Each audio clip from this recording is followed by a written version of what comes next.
Hello, bachcho. Let's read the question. The question says, in an NPN transistor circuit, the collector current is 10 milliampere. If 90% of the electrons emitted reach the collector, the emitter current IE and base current IB are given by. तो इस question में ये बोला गया है कि हमारे पास 90% of जो इलेक्ट्रॉन्स एमिट हो रहे थे, यानी कि अगर ये हमारा ट्रांजिस्टर है, सपोज ये हो गया हमारा एनपीएन ट्रांजिस्टर, ठीक है। ये हो जाएगा हमारा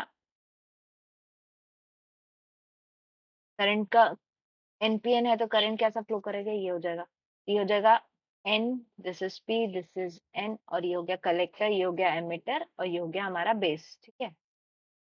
अब इसमें ये बोल रहा है कि 90% ऑफ इलेक्ट्रॉन्स जो एमिट हो रहे हैं, वो कलेक्टर तक कितने पहुंच रहे हैं, 90% इलेक्ट्रॉन्स पहुंच रहे हैं। तो हमें क्या बताना है, जो एमिटर करंट IE और बेस करंट है IB की वैल्यू हमको बतानी है। वी नो दैट जो की कॉन्सेप्ट हमारा होगा, की concept is IC upon IE is equals to alpha. और जैसा यहाँ पे बोला है, as electron reaches to collector from emitter, the collector current is produced, ठीक है।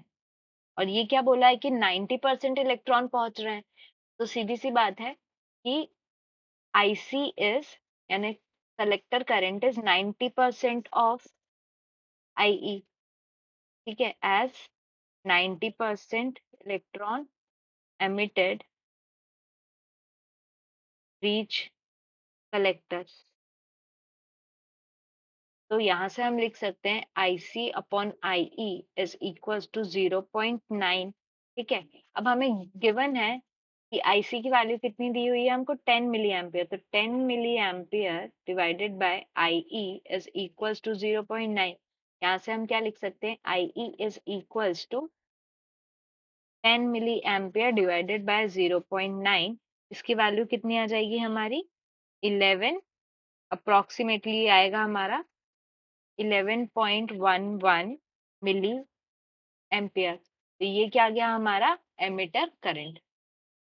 ऑल्सो वी नो दैट कि हमारा जो एमिटर करंट होता है, this is equals to base current plus collector current. तो यहाँ से हम बेस करंट की वैल्यू निकाल सकते हैं। Base current is equals to emitter current minus collector current, और एमिटर करंट अभी हमने कैलकुलेट किया था, वो अप्रोक्सीमेटली 11 मिली एम्पियर्स था, माइनस 10 क्योंकि कलेक्टर करंट हमारा 10 मिली एम्पियर्स है। तो यहाँ से हमको बेस करंट कितना मिल गया, बेस करंट इज 1 एम्पियर।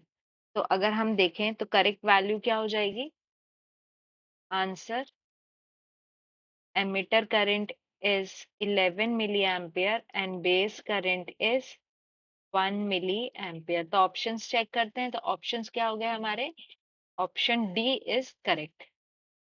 तो option D is correct। I hope you understood the question well. Best of luck.